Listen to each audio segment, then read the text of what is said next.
Hello everyone, welcome to Kanika commerce academy. हम share capital वाला chapter कर रहे हैं। क्लास 12th अकाउंटेंसी का चैप्टर कर रहे हैं। एक पार्ट उस पर आ चुका है। आज हम सेकंड पार्ट करेंगे। पहले पार्ट में हमने कुछ बेसिक चीज़ें देखी थी। आज हम जर्नल एंट्रीज के बारे में देखेंगे। तो चले, हमने लास्ट वीडियो में ये तो देख लिया। अगर आप ये वीडियो पर आने से पहले आप पहले पिछली वीडियो देखिएगा, उसका मैं लिंक आपको डिस्क्रिप्शन बॉक्स में दे दूंगी, क्योंकि जब तक आपको वो वीडियो क्लियर नहीं होती तब तक आपको ये चीज़ें भी समझ में नहीं आएंगी। अब हम बात करते हैं कि हमने जर्नल एंट्रीज कैसे करनी है। जर्नल एंट्रीज हमने कैसे करनी है, तो ये तो हमने पिछली वीडियो में देखा ही था कि सबसे पहले क्या होती है, एप्लीकेशन मनी होती है। उसके बाद क्या होती है, अलॉटमेंट होती है। उसके बाद क्या हो जाएगी, फर्स्ट कॉल, या फिर जितनी भी कॉल्स दी होंगी। फॉर एग्जांपल 2 कॉल्स है, सेकंड एंड फाइनल कॉल। ये सेकंड आपकी क्या हो जाएगी, फाइनल कॉल हो जाएगी। तो देखिए, सबसे पहले हम शेयर इशू करते हैं। क्यों करते हैं? क्योंकि हमारे पास क्या आए, एप्लीकेशंस आए।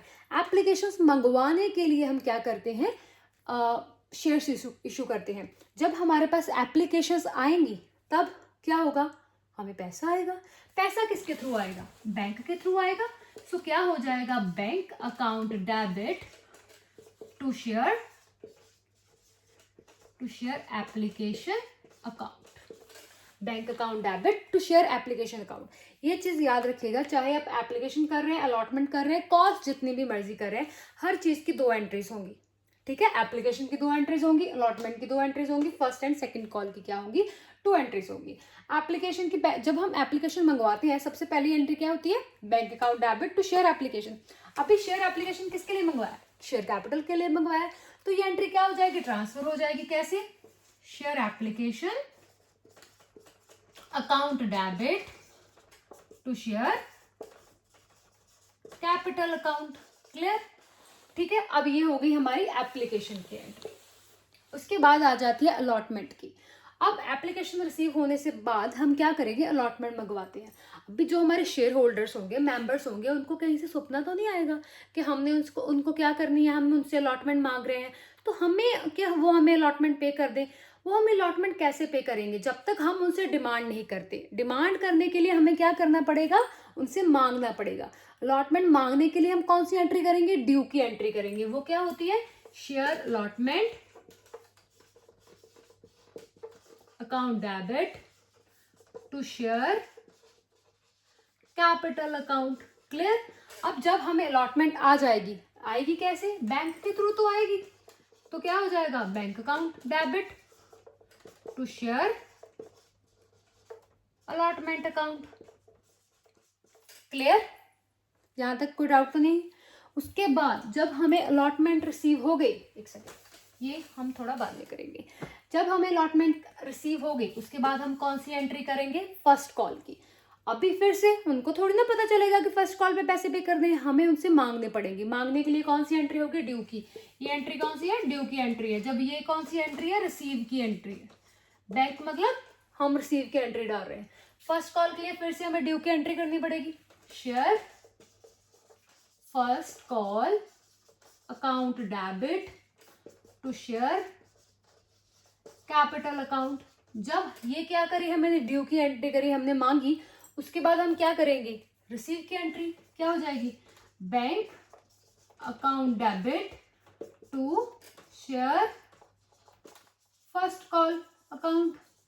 ऐसे ही जैसे मैंने फर्स्ट कॉल की एंट्री डाली, इसके बाद कोई सी भी कॉल हो, सेकंड कॉल हो, थर्ड कॉल हो, जितनी भी कॉल हो, सबकी एंट्री क्या जाएगी, सेम की सेम जाएगी। तो ये चीज याद रखिएगा, एप्लीकेशन की 2 होंगी, अलॉटमेंट की 2 होंगी, फर्स्ट या जो भी जितनी भी कॉल्स होंगी, हर एक चीज की क्या होंगी, 2 एंट्रीज होंगी। बस फर्क क्या है, एप्लीकेशन में सबसे पहले रिसीव की एंट्री आएगी, फिर ट्रांसफर की एंट्री आएगी। अलॉटमेंट और जितनी भी कॉल्स होंगी, सबसे पहले ड्यू की एंट्री आएगी, देन क्या आएगी, रिसीव की एंट्री आएगी। क्लियर? अब हम इसके बाद करेंगे issue of shares. Issue of share मतलब शेयर्स को इश्यू करने के लिए कौन कौन से मेथड है। ठीक है, तो चलिए देखते हैं। फर्स्ट थिंग है issue of shares at par, कि हम क्या कर सकते हैं, पार पे इश्यू कर सकते हैं। उसके बाद क्या आ जाएगा, issue of shares at premium. एक सेकेंड, प्रीमियम। ठीक है, आपको ये याद होगा कि अभी हमारा कंपनीज एक्ट कौन सा चल रहा है, 2013 चल रहा है। तो ये क्या है, 2013 एक्ट के अकॉर्डिंग अभी सिर्फ क्या है, 2 ही मेथड है। ठीक है, जब इससे पहले क्या था, 1956 एक्ट चल रहा था, तब इशू ऑफ शेयर्स करने के लिए 3 मेथड थे। हम एट डिस्काउंट पर भी क्या कर सकते थे, इसको इशू कर सकते थे, बट अभी 2013 के अकॉर्डिंग सिर्फ 2 है, ये एप्लीकेबल नहीं है।